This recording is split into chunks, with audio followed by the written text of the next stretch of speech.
My name's Dee and welcome to Untitled Tarot. Now, this is a general reading for the star sign in the title below for Mars ingress stroke transit Pisces. Depends what time I get them uploaded, because Mars enters into Pisces today. Now, according to the astrologers, Mars is not particularly all that happy in Pisces, and this is occurring at the same time as Jupiter and Saturn are both turning retrograde this week, and to have that happen for the two of them so close together is a rare event. We've got the Venus square Neptune aspect, which is lasting for at least much of the summer. So there is a lot of energies, challenging energies, and very deep energies, you know, that really enabling you to work into your dreams, look into your own inner sense of right and wrong, and am I in the right place in the universe, and if not, what am I going to do about it? There are oodles of videos on YouTube about the effects of Mars ingress Pisces, so yeah, go and watch one of them if you want to get clued up about it. In the meantime, this is a general reading rules apply. It's an oracle card based reading, but you can, I suppose, ask a question beforehand. Now, there is the same intro on all 12 signs. There'll be a timestamp down below, so you can skip past all of this waffle once you've watched it once, I hope. And do watch more than one. You want to watch your sun sign, your rising sign, your moon sign, and quite possibly, with this sort of reading, your Mars placement out of your birth chart as well. If you don't know what your chart placements are, there's a link down below to get yourself a birth chart. While I'm talking about the links down below, there's also a link to the Facebook group where I post such astrology videos for you to watch, you know, as well as obviously all of these readings. And you can contact me directly through there. It does have an inbox. There's other contact details down there as well, Twitter, Tumblr. Yeah, I think that's it, other than the ask a question. And we're looking at what energies you will get to play with, what topics you will get to look at during the Mars transit of Pisces, which, if I remember correctly, have just suddenly occurred to me, Mars is going retrograde in Pisces, so it's going to be there extra long. This could be a good thing, this could be a bad thing. Given what's been going on so far, it's likely to be a challenging thing, but hopefully in a good way. Okay, let me bring up the cards. Well, Virgo, if you've been here all through the video, rather than just joining us after the timestamp, and by the way, hello Virgo, rising and moon, then you will see that the cards were absolutely pouring out for you. Now, ideally, from each of these decks, I wanted one card for you, but you've got 3 from one, 2 from the main one, 2 from the numerology deck as well. Now, it looks like there is something coming to a head and coming to a close. It may have already come to a close, but there's a whole new area of life opening up for you as long as you accept that something else is finally coming to an end. With this card here, 10, karmic completion. Obviously, within the, excuse me, within the tarot, you're well aware that 10s are completion. But we have karmic completion with Mehiel and restoration of life. There is a whole new life coming to you. There is wisdom coming to you. This star, I'm tempted to, well, I'm seeing various things from it. One, wisdom coming in, because that's one of the many meanings of the star. But 2, it's almost like one of your stars has activated and given you superpowers, or given you a new direction, given you a new approach, which you're going to need, because this challenge here, we have the Lookout and we have the Age of Light. You've been training for this for lifetimes, so you're about to go and embark and do something that you came here to do. One of you, it's not the only thing that you came here to do, it's one of the jobs off your list. But this is something where you are going to be given the tools to level up with. The star is clarified here by initiation and the Count de Saint Germain. Now, the Count de Saint Germain always reminds me of the silver violet flame, or more specifically, the silver violet flame of transmutation.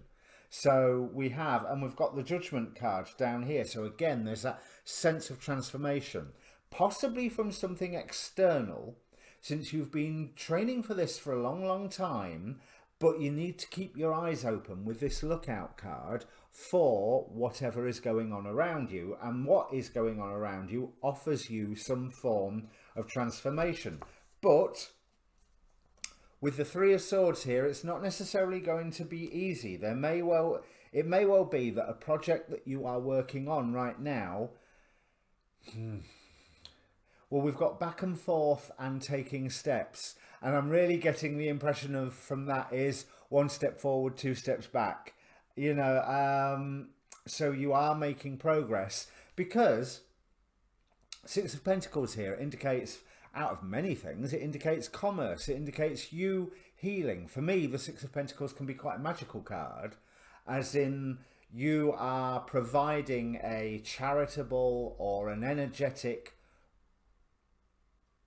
resource donation to those around you.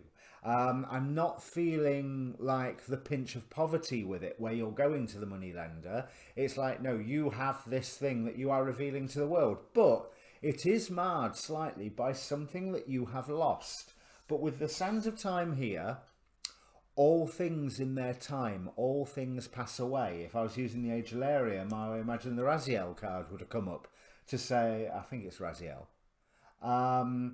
that all things burn away with time. But it's something that you are going to have to work, and can work, and should come to an emotional stability about. It's okay, you know, okay, this is where we are now. I've got the King of Cups here, and I'm really drawn to his trident. It's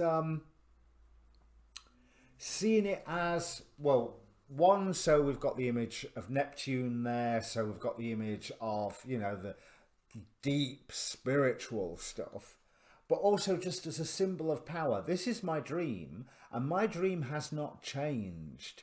I can just do my dream a different way now, and for another way I will do it better. But there is loss that's incurred here, but that loss is what opens up the doorway to the new surging ahead, because we have Knight of Wands here. Right, so with Meriel, we have restoration of life, and straight underneath it, Seven of Scrolls, intricacies and industry. So you have a plan. You have a plan that you're going to have to adapt, because I don't think it's quite the initial plan that you was working with. But that's because with the star, new information is coming in all the time. You notice it's not that he's not making progress. He's stood on a seesaw, or what is it the Americans call it? A teeter-totter. Balancing, while, notice, looking out over the horizon, over the sands or seas, whatever it is. I think it's seas. Oh no, they could be hills. Behind him, and he's looking, in the way that the cards have fallen, straight at that lookout card. There is something that you need to be very, very aware of, the circumstances that are around you, and not be drawn down by whatever it is that you lost. Now, Uriel and the Sphinx, that's a card that I never actually remember, so let's look him up. The Archangel Uriel stands before the Sphinx under a full moon. The Sphinx is usually shown with the body of a lion, blah, blah, blah, blah, blah. But more than this, the Sphinx represents the enigmatic and inscrutable, the silent holder of truth and the ancient mysteries of the world. Here, the Archangel Uriel connects and confers with the great source of mystery. This card shows it's time for you to do the most important and possibly the most difficult work in your life. What did I just say? You are here to do one of the things that you came here to do. The digging an inner discovery that takes you to your deepest self and your deepest power. Even the Great Sphinx had to be dug out many times from the blowing desert sands. You may have to chip away at the rock-like substance of your own beliefs and histories so that you can get to the truth inside, but don't worry, you have begun already and you've made considerable inroads. Now, Uriel, whose name means the fire of God, is here to help you with this already. So maybe if you work with angels, do a meditation invoking Uriel and see how that goes. But also with Mehiel and the restoration of life. But I want you to be aware of what life you're... Is there anything else I need to... It indicates maybe there's a mentor coming along. With Mehiel and the restoration of life, be careful about what life you are trying to restore. Because the star is bringing in something new and ancient. Because bear in mind, when starlight hits, it's been travelling for millennia. So this is part of the original pattern of the universe, which again is reinforcing what I was saying about you're doing something, or you're about to embark on doing something now that is what part of the plan that you came here to do. And this is surging ahead with the Ace of Wands and, like I say, initiation and the Count de Saint Germain. You will be learning new things, you will be doing new things, but it's in line with what you're supposed to be doing, because this old stuff has burnt away. Just do not get swept up by the loss of it. And it looks like maybe there's some healing work to be done, certainly in the early degrees, or maybe when the Mars is going retrograde, because that Three of Swords there is... The Three of Swords often indicates the Trinity to me, but it's hard work accepting the Trinity. It's hard work taking these things on board. Now, as ever, I have a verse from the Tao Te Ching for the Mars readings.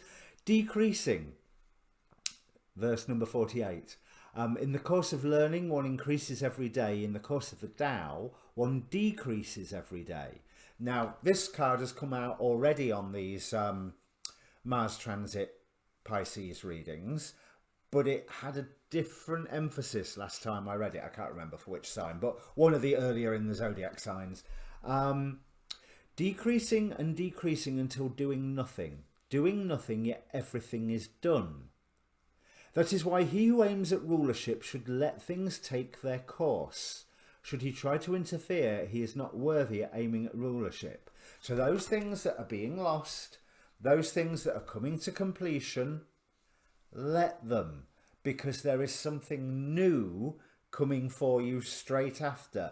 And you want to be done with whatever all this is at the moment, because you want to be concentrating even less on your healing. I know I should be shocked for saying that, but you want to be concentrating less on your healing eventually and more on looking out at the world around you to see how you can actually